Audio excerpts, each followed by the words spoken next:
Ahead on WRAL Triangle and Two, we'll tell you the top players to watch at this week's ACC Baseball Tournament at the DBAP in Durham.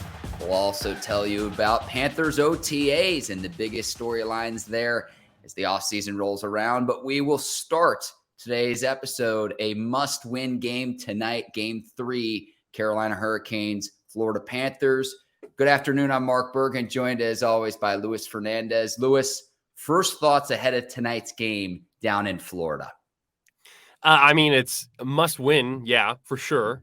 When you look at it, even in the current situation at 2-0 or down 2-0, the home teams that go down 2-0 in the first two games of a series got about a 19% chance to come through there. It's really not a good spot for the Canes to be in.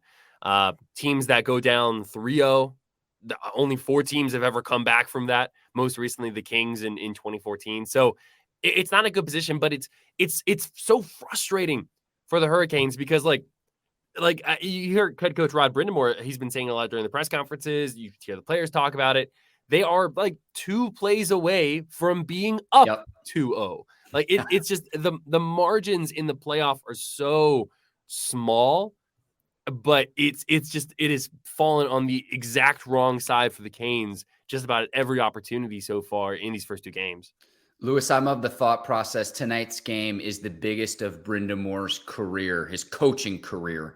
I'll say maybe you want to say 2019, where they're in the conference final against the Boston Bruins, and then the Bruins ended up losing in the Stanley Cup Finals to the St. Louis Blues. But the margin for error, that's spot on. You hit the nail on the head, because while there have only 4 teams that have come back in the playoffs from a 3-0 deficit, none of those have happened in the round before the final. So if the Canes go down 3-0, you're dealing with history. 46-0, the team that goes up 3-0 ends up going on and advancing to the Stanley Cup final, or if they're in the Stanley Cup finals round as well, Luis. So you go down 3-0, you need to make history. And that's what the Canes are dealing with right now. An absolute must-win game tonight. Well, I mean, and sure, like it's obviously the most important game of the Canes season so far, but like, I don't know how much more Rod Brind'Amour can do. Like they're in this situation where they have the opportunities. They are getting a lot of shots on goal. Some of them, placement could be a little bit better, obviously. Especially in game 2, it kind of felt like a lot of the shots were just kind of hitting Bobrovsky in the chest, not really making him having to do a whole lot. They have to capitalize on the power play more. I think 2-9, I want to say, in this series after starting really well in game 1 in the power play. But they're still just in a situation where the opportunities are there. What Brind'Amour was saying on Sunday before they left for Sunrise was that when you coach, you're looking at creating opportunities. And if there are not opportunities being created, that's when you need to make adjustments. But the problem is they're creating a lot of opportunities. They're just not finishing those opportunities.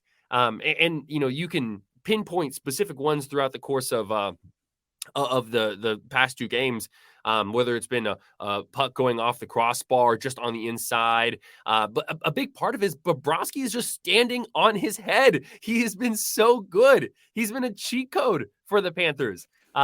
You had a team that was down 2-0 earlier in the postseason in the New Jersey Devils. They were down 2-0 to the Rangers, and they came back and won that series. But the difference is you have far and away the best goalie in the playoffs on the opposite side. I think it's 17 saves above expected right now. It's crazy. Freddie Anderson is like number 3 on that list. Mm-hmm. But the difference from Sergei Bobrovsky to number 2 on that list is like 11 or 8, 9, 10, 11 saves. Yeah. So that's what's so difficult right now for the Panthers, or excuse me, for the Hurricanes. I did it. We were saying before the podcast, we are going to confuse the Carolina Panthers and the Florida Panthers at some point in time. That's on me. But that's what's so tough is no matter how well you're doing, you have that wall in front of the net right now, and you just gotta make it as hard as possible on them. Game 2, when the Panthers end up winning 2-1. Canes had 38 shots on goal. Panthers only had 24. And I'm watching that first period, Lewis, and the Canes led 1-0 after the first period. They had 20 shots on goal. It was a dominant first period, but it was when the goal got waved off, and it was just like, man, is this going to end up coming to bite the Canes? And in the long run, it did. And they were even saying on the broadcast after the second period, before the third period, they're saying, like, if this is going to come down to a 1-goal game, you can't help but think that that gives the Panthers an advantage. And listen, I'm not one to make a lot of requests, but I have one for game 3 at the Hurricanes tonight. Matthew Tkachuk, can we make sure he doesn't score an overtime goal? We could have a game end in regulation, and I don't want to see him scoring a goal in overtime. It's just my one request, Lewis. That's the issue, is that Matt Tkachuk is just the best player on the ice, not named Sergei Bobrovsky right now. And he picks his poison. I'm not going to lie.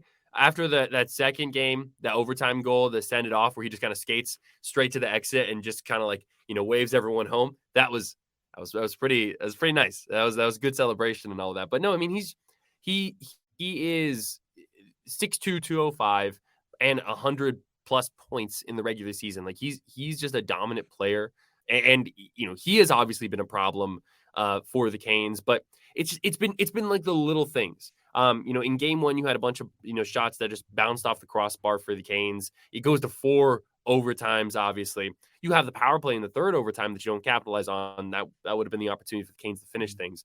And then in game 2, talking to Jacob Slavin after the game, his stick got caught in Brent Burns' skate. And because of that, they essentially kind of like did a little 360 trying to skate over in overtime to get in front of the play just going on in front of the net, and you get a wide open shot, an easy opportunity for them to set up Tkachuk for that little tap in that rebound.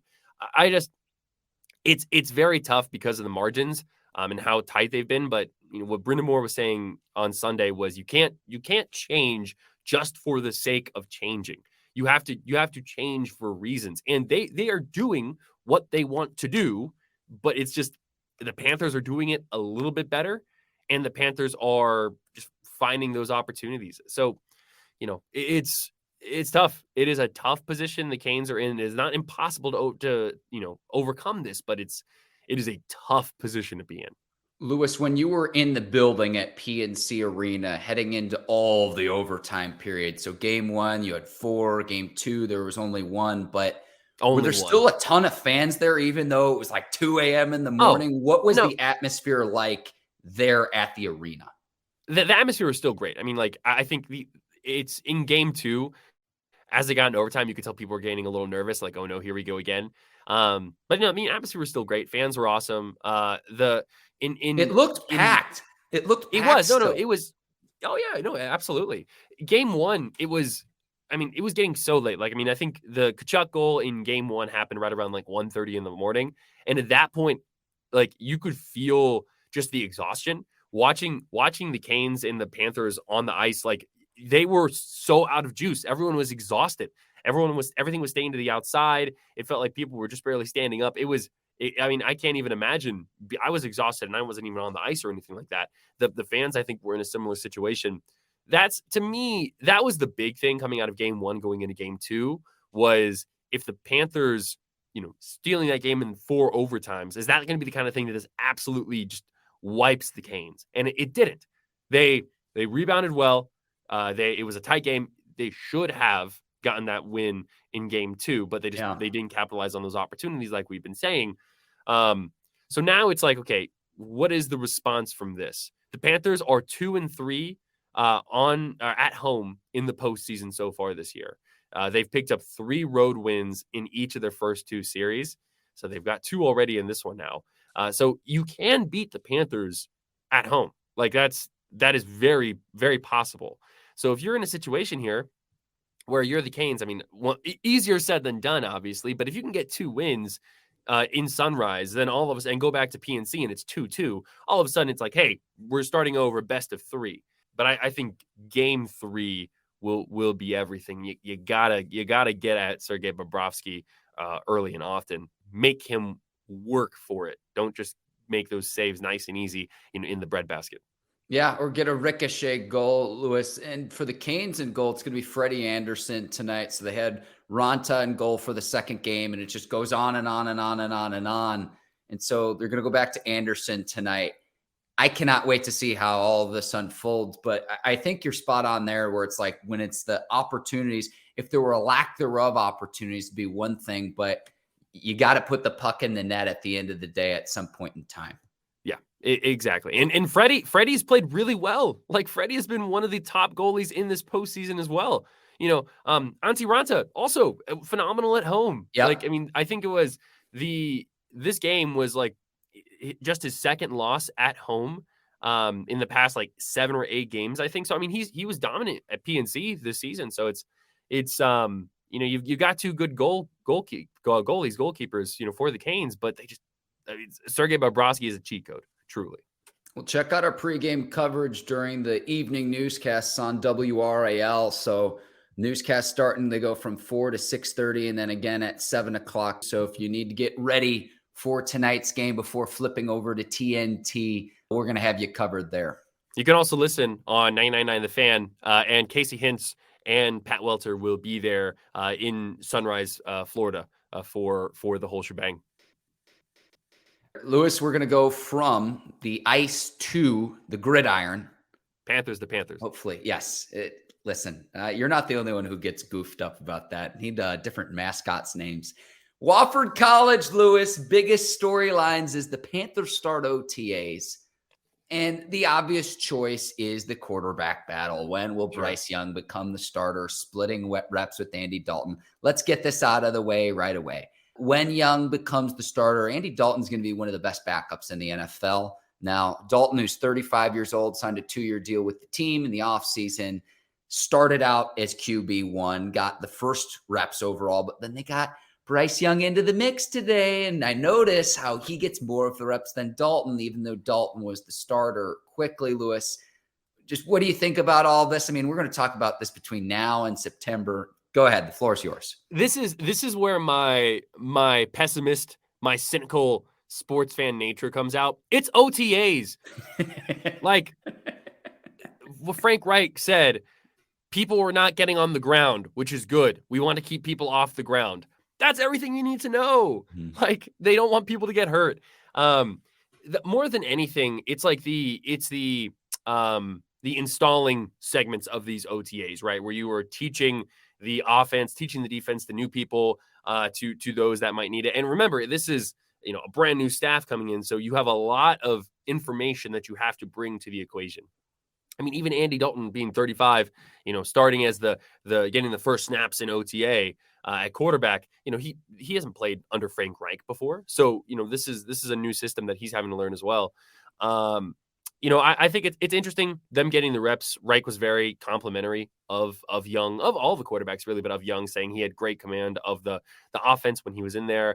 He talked a little bit about Matt Corral and only having 3 quarterbacks right now so that Matt Corral can get more snaps as well. It's just part of the equation. If the Panthers have learned anything over the past couple of years during these downtimes, it's that you have to have depth.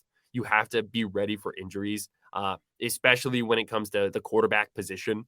So if you can have, people who can come in and play capable snaps behind Bryce Young when he assumedly becomes the starter in the fall, I think that goes a long way. Yeah, I mean, it's the easy talking point at quarterback, like you said. But what are your thoughts? Do you have anything? Do you have any Andy Dalton slander throughout there, Mark? No. I'll come fight you. I will. I want to know how long. I want to know how long the honeymoon period lasts between Reich, between Bryce Young. I mean, I'm looking at the quote today saying that he has complete control and poise of the offense. Frank Reich on talking about Bryce Young. 10 out of 10 on day one, just complete command, control, poise. How long does that last? You're shaking your head here. I mean, it's going to last the entirety of Frank Reich's tenure in Charlotte. Like, when you pick a quarterback number 1, you're locked to him. That's your guy. All right. If he's bad, you're out. You're not probably not the head coach anymore. So too, and this might frustrate some Panthers fans, but if Andy Dalton is the week 1 starter, there seems to be continuity, and this is how you have success in the league. A lot easier said than done. when you have and are on the same page with ownership, with your general manager, with your head coach, with your quarterback. If you have stability in those 4 areas, you're going to have success as a team and as a franchise. They seem to be on the same wavelength, at least so far. Again, just OTAs. So we'll see how long this lasts, Lewis. Yeah, I mean, if Andy Dalton ends up starting for the Panthers, at the very beginning of the season, it's not the end of the world. Like there have been plenty of situations over the past couple of years where a veteran has started for a rookie before a rookie starts coming in. Kenny Pickett last year being the prime example of that. Justin Herbert technically did not start the season. It was Tyrod Taylor who started week 1 for the Chargers and then got his lung punctured by the medical folks. And then Justin Herbert came in and, it's kind of been history from there. So, I mean, if like Andy is starting at the beginning of the season, it's not the end of the world. It's ultimately like the Panthers, what do they want? They want success. They want to win the NFC South. They've said plenty of times that they think they can do that this year, that they can win the NFC South. And so they're going to do what's going to, put them in the best position. Couple position groups I want to talk about, Lewis, biggest storylines. And speaking of Bryce Young and Andy Dalton, who's catching the ball from them? Wide receiver 3. So you've got Adam Thielen. You've got DJ Chark, 2 players the Panthers signed in the offseason. So Jonathan Mingo, the team's 2nd-round pick, Terrace Marshall. That is a battle I can't wait to watch. And I don't think it hurts to have 4 capable receivers, but you'd imagine Thielen and Chark are going to get most of the reps as, your receiver X, your Y receiver as well. But who that 3rd receiver is, who you want to put in the slot, or if you want to move one of the 2 starters into the slot when you bring a 3rd receiver on the field, whether it's Marshall, whether it's Mingo, something I'm watching here with OTAs and really on into training camp. Yeah, it's going to be interesting what kind of personnel grouping the Panthers really lean on with this. This new offense. Will there be more 2 tight end sets? Are they going to be having 3 wide receivers out there consistently? Like, what's that going to look like? The one thing with Thielen and Chark, as of lately, there have been some more injury concerns with them. So I think you do have to be ready for depth. Jonathan Mingo has really impressed so far from everything I've read in OTAs, rookie minicamp, and all of that stuff. It's going to be really interesting to see what they do with him. We've talked about this before. Frank Reich really mentioned kind of like almost having like a package of plays for him where you can really take advantage of what he brings to the table after the catch. And that's kind of quarterback that Bryce Young is. He's the guy who's going to hit the receiver exactly where they need to be so that they can take a hitch and go 60 yards with it. You know what I mean? Yeah. Well, I love wide receiver group position battles. Wide receiver is one of my favorite positions, just in general, in football. Terrace Marshall, I think there were a lot more expectations for him coming out of college at LSU than we've seen. And he showed flashes last year. Having the quarterback play that the Panthers have had in the past few years, I'm sure didn't help his development. So I'm curious to see if he can take that next step and show kind of the potential that a lot of people saw from him coming out of LSU. So that's the one guy in particular that I'm like, show me what you got. I'm intrigued. Well, with Terrace Marshall as well, you see what Justin Jefferson's doing. You see what Jamar Chase is doing. And it's like, can't we get another stud LSU receivers down in Charlotte, Lewis? Listen, don't get too greedy. That whole LSU team, I mean, they were so good. Loaded. Loaded. If Terrace Marshall were to turn into another one of those caliber wide receivers, I'd say just that it puts the all question marks aside on if that LSU team would be the best college football team of all time. But the wide receiver grouping is going to be interesting because you got rid of DJ Moore, and you got to see how you replicate that kind of production. I'm intrigued. All right. If people are still watching at this point, this is where we get to talk about the big uglies up front, the offensive line. How do you temporarily replace starting right guard Austin Corbett? Because you draft Chandler Zavala, 114th overall pick in the 4th round. He played left guard mostly at NC State. So then you also got Cade Mays on the roster, a 6th-round pick from last year's draft.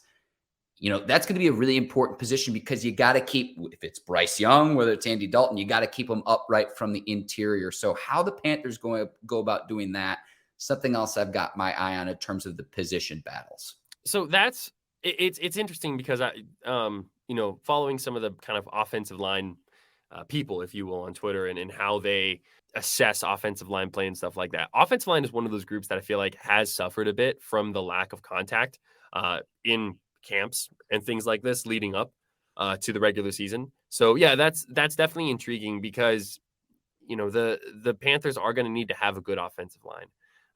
There are very few teams in general that are going to have success without a good offensive line. And you especially with Bryce Young and what he is. I mean, let's be real. He is small. So you need to protect him. To me, one of the highlights of like a rookie quarterback's their first year is you have to make sure you keep them confident and keep them upright. We see it too often where a young quarterback that gets hit too much early on, they struggle. They start, to quote Sam Darnold, they start seeing ghosts out there. And so that's what you want to avoid. But I do think the Panthers are in a good position with their offensive line. It's just going to be about health and depth at this point. And I think they're in a good position to have success, both pass blocking and run blocking. Yeah, and I think with the guard position specifically as well, you're talking A gap, B gap. So between center and guard, between guard and tackle, that's the fastest way to a quarterback. So you want to make sure that Young keeps his confidence early on in his career, especially because he's undersized. So he's going to get sacked at some point this season, but you want to keep him clean and upright as often as possible if you're going to rely on him to drop back 30, maybe 40 times in a football game. Bryce Young's a playmaker. Like he is going to try and extend plays. He's going to try and do what he can to, hit those home runs on every single play. One of the big things I'm looking for early on in his career in the NFL is, does that processing time continue to get faster? And does he understand the notion of getting a single or a double instead of hitting a home run, to use that cross sporting reference there? Because there are going to be times where, hey man, you got to stay on rhythm of the play, get the ball out quick, do all of that, because if you don't, you're going to get hurt. I'm a Bengals guy. I mention that all the time. So Joe Burrow is the prime example of this. Year 1 and year 2, that's part of the reason why he took so many sacks, is he would not get rid of the ball fast enough. He was a playmaker. And so you have to speed up that processing ability and that decision making. Sometimes that means that you're going to have to settle for, on first down, picking up 4 yards on a quick slant or on an out or finding your check down or something along those lines. You can't always hit that home run. So it's going to take a little bit of back and forth. But I think especially in his first year, the Panthers may have to protect Bryce Young from himself just a little bit. Absolutely, Lewis. Last thing I've got too, and this is transitioning from a 4-3 defense to a 3-4 defense, is who is opposite Brian Burns. Now in the draft, the Panthers get Oregon edge rusher DJ Johnson in the 3rd round. Some people felt that was a little bit of a reach. You got a new defensive coordinator coming in. Marquise Haynes also is a player last season who got into the mix for the Panthers. So we know what Burns brings to the table. One of the best edge rushers in all of the NFL, player that we say this almost every week when we talk about the Panthers, Lewis. They could have gotten 2 first-round picks for him a season ago. So that speaks to his ability. But who is opposite of him? Who can eat when Burns commands a double team from an opposing team's offensive line? Who's the guy opposite him who can take advantage of a one-on-one matchup? That's something else as well that I'm looking at OTAs, training camp, and once we get into the preseason, Lewis. And exactly. And when we talk about install and, making sure you understand the playbook, you understand what's going on, this is a prime time to be doing that. So I don't think anyone is going to win that position at this moment in the OTAs, but this is where you start to see who is digesting what the new defensive scheme is and who's asking the questions, who's putting in the effort for it. So that is like the new defensive scheme in OTAs. That's going to be one of those things that is, yes, this is an important time for learning all of that. So that is one of the things where I'm like, yes, OTAs important. Okay. To the ball diamond, where this week the ACC Baseball Tournament gets underway at the DBAP. Lewis, I am fired up because your boy is going to be boots on the ground out in Durham tomorrow afternoon to see it in the flesh. So for today's activity, though, Lewis, because we've got all the ACC action here in Durham, what I thought we would do is once you get your concessions, once you get your popcorn and your soda and your beer and your corn on the cob and a hot dog and whatever it is that you like at a baseball game, you might be a nacho guy, Lewis. Who are the players that stick out that you should want to watch this weekend? So I've got a list of a few of them. Lewis, I cannot wait to see this in person. It's going to be great as we get closer and closer to see which teams are going to be in the College World Series in Omaha, Nebraska here in several weeks. Sure. For the record, I am a hot dog and beer kind of guy. Okay. No offense to like nachos, but they need to be the good kind of nachos that have like a lot of toppings, not like the ones where it's literally just, hey, here's a bag of circular tortilla chips and some like hot cheese. Yeah, no, I mean, ACC baseball is always exciting. It's a good time. And the weather, by the way, at the DBAP this week is supposed to be glorious. It's supposed to be really nice, like classic kind of May weather. So everyone go out and enjoy it. I'm sure it's going to be a good time. What's standing out to you, Mark, initially? Let me go with three players that I've got. And I'm going to start with the Conference Player of the Year, Max Wagner, Clemson third baseman. And this dude just mashes home runs. Second in the country, 26 home runs this season. So if you got one player that you need to watch, if you happen to be at Clemson's game, pay attention to when he's at the plate because he can knock one out of the park whenever he steps to the plate, Lewis. Okay, very good, very good. Who's second on your list? Let me go with the local kid, Vance Honeycutt. And I hope that we get to see him play because he's missed several games in a row now with a lower body injury. I don't know the extent of his injury, but he's coming off last season when he was a freshman, a 25-25 season. That is rare at the collegiate level as well. And so this is a top prospect for the 2024 MLB draft. He's an outfielder for the Tar Heels. I'm hoping we get to see him play. Again, don't know the extent of his lower body injury, but someone who is a heralded prospect and someone who 25-25, you have a 5-tool prospect, someone who can hit for power and then can fly around on the base paths as well. And wrap it up. Number 3. All right, here. Let me go.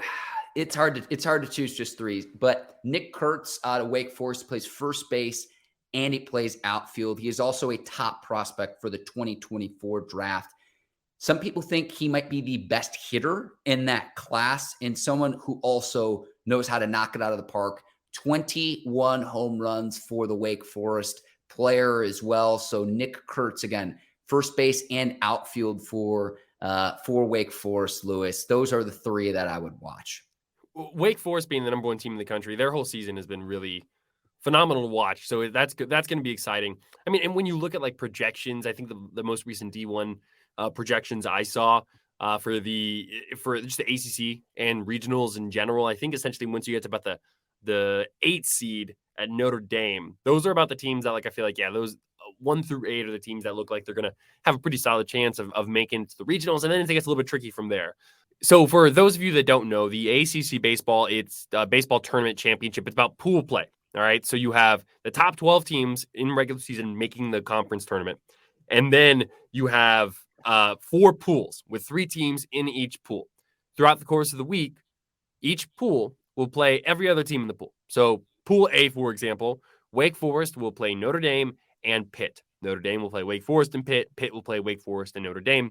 The team with the best record will advance the winner of the pool, essentially. In case of a tie, the team with the highest seed moves on. So once all of those are decided, then you have a 4-team single elimination tournament. So once the pool play is done, you have semifinals and then finals, and then that's it. I think the pool to watch for here that I think is going to be a little bit chaotic, a little bit fun, especially from a local triangle perspective, is Pool D.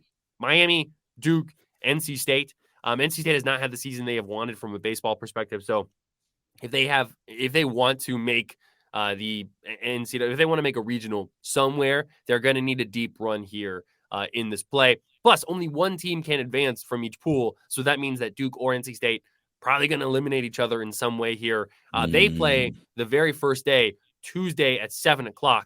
And UNC will play Georgia Tech on Tuesday as well at 3:30. So from a local triangle perspective, I think that's going to be the really fun one. There have been some really good just ACC Baseball Tournament championship games. So I'm excited to see how all of it turns out, Mark. But, a lot of good players in the ACC. It's going to be interesting to see how it all unfolds.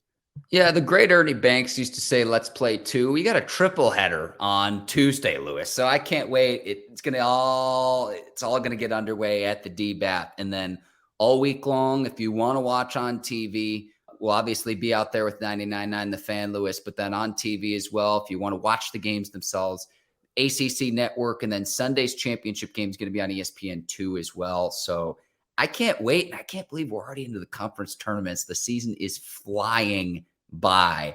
A lot of fun. There's a lot of good young talent at the collegiate level among all the ACC schools. Couldn't have said it better myself, Mark. Any final thoughts here, Lewis, before we sign off? Just excited that it's the end of May and, regionals right around the corner. Oh, shout out to Duke softball. They won against Charlotte. They went undefeated in their regional play. Campbell losing in their region. Charlotte actually beat Campbell and eliminated them. But shout out to Duke softball. They are going to a super regional for just the second time as a program. It's a really young program, but it's just the first time that they will ever host a super regional. So number 8 Duke will host number 9 Stanford later this week in the super regional in Durham. Great to see the triangle teams doing their thing, Lewis. I'll go ahead and sign off for the both of us. For Lewis Fernandez, I'm Mark Bergin. Thank you for watching WRAL Triangle and Two. Tap that subscribe button. Feel free to give us a 5-star review wherever you're listening to your podcast. We'll see you next time. Until then, take care. So long, everybody.